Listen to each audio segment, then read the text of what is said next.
Hey, so in better news, AI things that shouldn't be in products is AI TVs are coming out. And so now they're literally shoving AI into everything. So the new Samsung TVs, and I'm sure it's going to be in LGs, I'm sure it's going to be in Sony's and Bravios and everything else on their sun. But we've got three features in here. One's 8K upscaling. So I don't know if you guys watch television or watch movies or if you have a home theater. I do. I've spent a lot of money on my home theater. And so the way the movie looks and the way it sounds is important. And that's why I've bought a LG OLED TV because I think it looks better. But upscaling with AI, it looks like crap. It always has, and it always No, will. this is a feature, Bobby. What are you talking about? You know, this is AI upscaling. This is so different. especially in Upscaling sports. in general has always been crap. Like Yeah. way back when, it's always been crap. Have you heard like how I think they redid a bunch of movies like Alien and True Lies where they use like AI upscaling, and you literally like in certain scene see like AI hallucination where the faces look like they're phasing in and out of reality because they just were too lazy to actually do it themselves, and so or they like look very uncanny. And I think it's funny how they just So where's this going? I mean, where's this going? Is this going to happen like one day? I'm watching the San Francisco 49ers play my Raiders, right? She's a 49ers fan. We watch the same game, but my team wins when I watch it. Her team wins when she watches it because of AI. It's the ever-pleasing AI. It knows who you want to win. It's the yes man, like I said earlier. AI and then we argue who won the game. Where do I buy that TV? Where do I buy that TV? Right. Because I said this before. I already said this before. Like, sometimes like I'm a big fan of like Star Trek: The Next Generation, but that show is like it's not aging well. But like the effects, wouldn't it be cool? You have this AI overlay. NVIDIA, do something useful. Make this thing happen. Rather than taking developer jobs. Where you literally say, I want this chip to look like this, or like in the Cyberpunk side, it just automatically does it. That I would pay money for. Build useful things with AI. Come on. Now I'll go through a little bit of review of this. The other thing that I don't like is AI with a motion enhancer for a ball going through the air. Kevin's a big soccer or football fan, whatever you want to call it.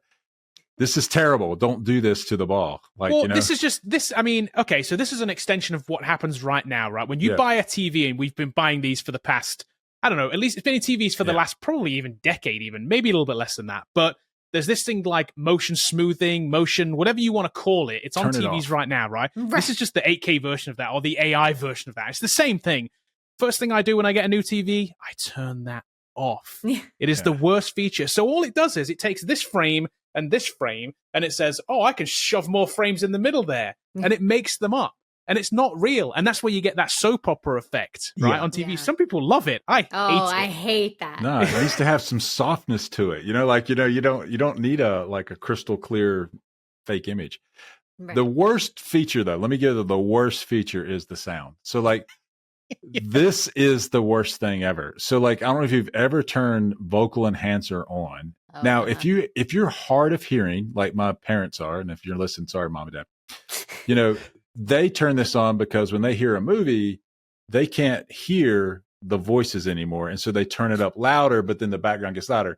In that case, this does work. But in general, if you're watching Furiosa or Mad Max or anything like that, and you turn this on, I am walking out of that living room.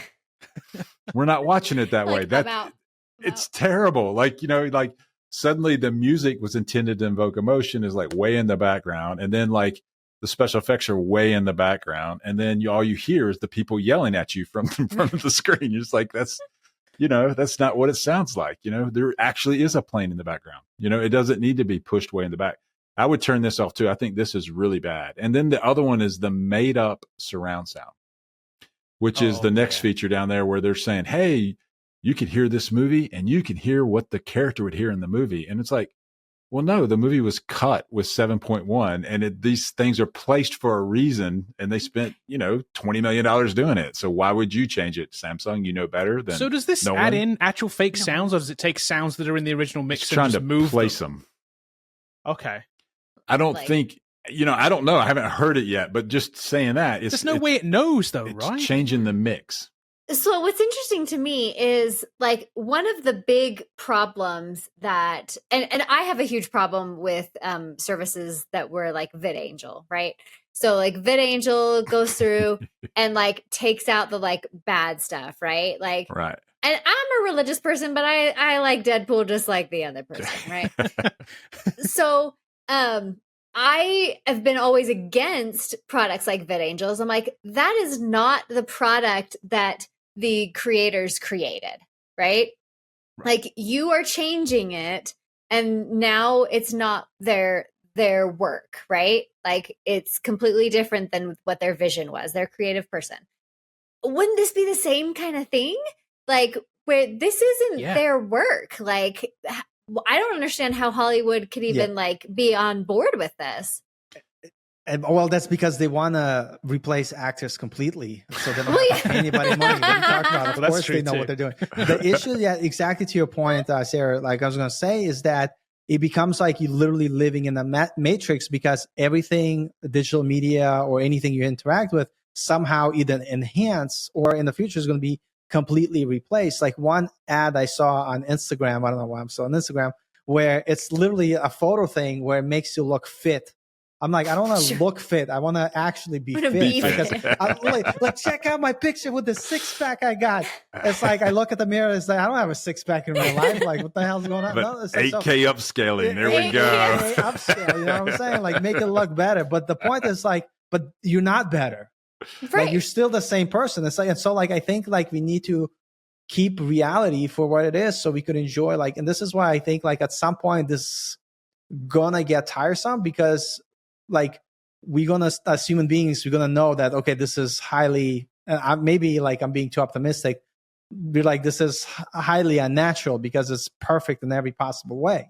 And sometimes like the imperfections is what makes us who we are. And to me, like I want to like live with like in reality. And what one interesting thing, I had like surgery and like I got this bad scar that's starting to look better. But I'm like, this is me now. Like, what am I going to Photoshop it out of all the pictures? I'm like, no, but that's not me. Like, I want to have true representation of like people and reality that I see. And I'm kind of interested in the future if we're going to have like this divide, like people that just want to be real. It probably will, because it's in every cyber, like, you know, sci-fi movie where there's people that want to hold to the old ways. And then there's like augmented superhumans that never age and like whatever. So maybe that's what's going to happen. But to me, I think there's something interesting about being different through imperfection and through like reality. Then I was going to say something less profound, and like I don't want 8K upscaling. I want actual 4K broadcasts of every NFL game. They make enough money; they should be required to broadcast every single one of them in 4K. This is true. We haven't even got 4K broadcast like half the stuff yet for loads of stuff. Yeah, and so now you want to take a 2K broadcast at best, or maybe a 1080, and upscale it to 8K. Just stop doing what you're doing. It's not going to look good. I want a 4K broadcast of every NFL game this year. I think I pay enough for my Sunday ticket that they could upgrade the cameras and the production and the streaming, whatever you got to do on the other end from the truck. I think you could upgrade it. I don't think it's that big of a deal.